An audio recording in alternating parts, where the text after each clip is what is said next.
अस्सलाम वालेकुम व्यूअर्स, आप देख रहे हैं यूट्यूब चैनल दरस फ़क्र अल-मुर्तजिज़। व्यूअर्स, अगर आप चाहते हैं कि दरस फ़क्र के हवाले से तमाम वीडियोस और उनके नोटिफिकेशंस आपको मिलते रहें और आप कोई भी वीडियो मिस ना करें, तो उसके लिए आपको हमारा चैनल सब्सक्राइब करना होगा और साथ ही बेल के आइकन पे क्लिक ज़रूर कीजिए ताकि तमाम अपलोड होने वाली वीडियो आपको मौसूल हो सकें। तो व्यूवर्स, आप देख रहे हैं यूट्यूब चैनल दरस फ़क्र अल-मुर्तजिज़। आज हम फिर एक दफ़ा मखदूम साहब के पास मौजूद हैं और पहले भी हमारे सवालात और लोगों के जो सवालात आए हैं उनके जवाबात बड़े हसन तरीके से इन्होंने दिए हैं। आज फिर एक नए सवाल के साथ हम इनके पास मौजूद हैं। अस्सलाम वालेकुम। वालेकुम अस्सलाम। कैसे मिजाज हैं? करम मालिक पाक। चलिए, आज का सवाल ये है कि कुरान पाक की एक आयत है, उसके बारे में भी, और आपसे भी हमने सुन रखा है मुख्तलिफ जगहों से हसनात का जो जिक्र है। हसना का तर्जमा वैसे तो अमूमन नेकी किया जाता है, लेकिन कुरान पाक की एक आयत है कि वमन जा बिल हसनत फलहु मिन आमिना, कि रोज़े क़यामत जो एक हसना लाएगा वो अमन में होगा। तो हम ये चाह रहे हैं कि आप ये हसना, जिसकी मतलब जमा हसनात है, इसके बारे में हमें बताएं कि फ़क्र की रूह से इसके क्या मानी हैं और क्या मतलब है। जी बिस्मिल्लाहिर्रहमानिर्रहीम। आपने ठीक तर्जुमा किया है। नेकी, और नेकी की बेशुमार अक़साम हैं, जिसमें हकूक़ अल्लाह भी आ जाते हैं, हकूक़ुल इबाद भी आ जाते हैं, पूरा मुआशरती निज़ाम आ जाता है और उसमें नेकी का हुक्म दिया गया है।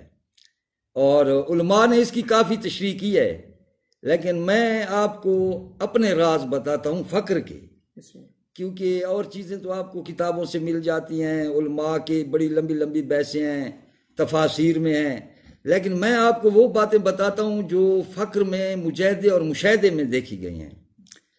तो एक हमने पढ़ा कि अल्लाह ने खालकल मौत वल हयाता, मौत और हयात को पैदा इसलिए किया है कि आसनुल अमला का इम्तिहान हो जाए, ले जब लबुकुम अय्युकुम आसनुल अमला, के तुम में हसना अमल वाले कौन हैं।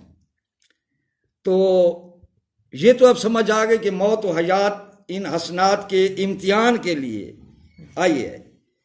तो हसनात की एक अजीब व गरीब किस्म जो फ़क्र में फ़कीर के आगे आती है वो ये है कि जब इंसान बच्चा होता है, उसका एक उम्र होती है शरीयत में, उसे गुनाह सवाब अच्छाई बुराई का पता नहीं चलता, तो वो लेकिन जब एक उम्र से गुजरता है तो फिर उसका इम्तिहान शुरू होता है कि आसनुल अमला कौन है। लेकिन हमने देखा कि जब इमाम हसन अलैहिस्सलाम की विलादत हुई तो उस वक्त हमज़ा नाम तजवीज़ किया जा रहा था कि इनका नाम हमज़ा रखते हैं। तो मुसद्दिक़ा हकीकत है कि जिब्राईल अलैहिस्सलाम आए, उनके हाथ में 2 रुमाल थे, एक का रंग सुर्ख था, एक का रंग सब्ज़ था। वो सब्ज़ पोशी और सुर्ख पोशी का जो मैंने आपको मतलब समझाया था कि ये नूर के 2 हिस्से होते हैं, एक सब्ज़ पोशी की सूरत में, एक सुर्ख पोशी की सूरत में, और साइंस में भी यही वो किया जाता है। तो उसका एक वीडियो आपने सुनी है। मैं यहाँ ये बताता हूँ कि एक का नाम हसन रखा गया, दूसरे का नाम हुसैन रखा गया।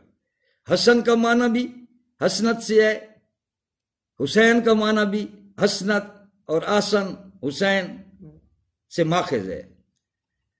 तो ये अभी छोटे हैं, जनाब रसूल खुदा की ज़िंदगी में इनको वो पढ़ लें, तारीख़ हकीकत देख लें, तो वहाँ एक ऐसी गुफ्ता फरमाते हैं जनाब रसूल खुदा कि अल हसन वल हुसैन, हसन और हुसैन जो हैं ये जवानान जन्नत के सरदार हैं।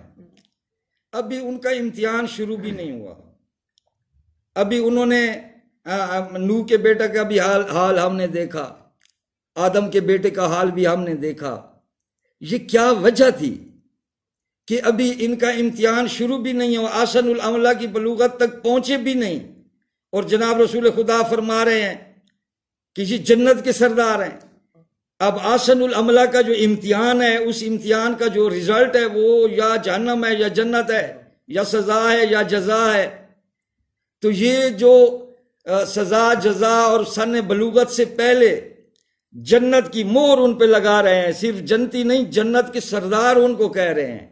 تو اس سے صاف مطلب یہ ہے کہ حسن اور حسین جو حسنین بنتے ہیں یہ تجسیم حسنات ہیں، جو حسنات کو اللہ نے جسم عطا کی ہیں، جن کے انعام میں جنتیں دی جائیں گی، یہ ان کے سردار بن کر آئے ہیں۔ تو حسن اور حسین تجسیم حسنات کا نام ہے۔ یہی وجہ تھی کہ جناب رسول خدا نماز پڑھ رہے تھے پہلی رکعت میں، آپ سیاستہ پڑھ لیں، آپ اہل تشیع کی کتب پڑھ لیں پہلی رکعت میں، تو جناب رسول خدا سجدے میں گئے اور مولا امام حسین علیہ السلام آ کر پشت پہ سوار ہو گئے، تو سجدہ طویل ہو گیا۔ جب نماز ختم ہوئی تو بہت سارے اصحاب رونے لگ گئے، کافی لوگوں کو پریشانی ہوئی کہ مولا ہم نے اپنے بچوں پہ کو چھوڑا ہے، ہم نے اپنے گھروں کو چھوڑا ہے، ہم نے کتنی اذیتیں سہی ہیں، عمار بن یاسر دیکھ لو، بلال حبشی دیکھ لو، جن کے چمڑے پہ ابھی تک بھی نشان تھے ہنٹروں کے اور آگ کے، جن سے وہ جلائے گئے تھے، اذیتیں دی گئی تھیں، تو وہ اس دین کی خاطر آ رہے تھے، اور دین کا سب سے پہلا جو ہے وہ تو نماز ہے، فروع دین کا پہلا رکن اعظم تو نماز ہے، اور اس میں پھر رکن اعظم سجدہ ہے۔ تو انہوں نے کہا کہ اپنے نواسے کی محبت میں آج خدا کو جو ہے نا وہ کر دیا، ہمارا اپنے بیٹوں پہ تلواریں چلنا، باپ پہ بیٹے کی تلوار کا چلنا، بھائیوں پہ بھائیوں کی تلوار کا چلنا، تو ان کو تو ایک دین بالکل لرزتا ہوا نظر آیا۔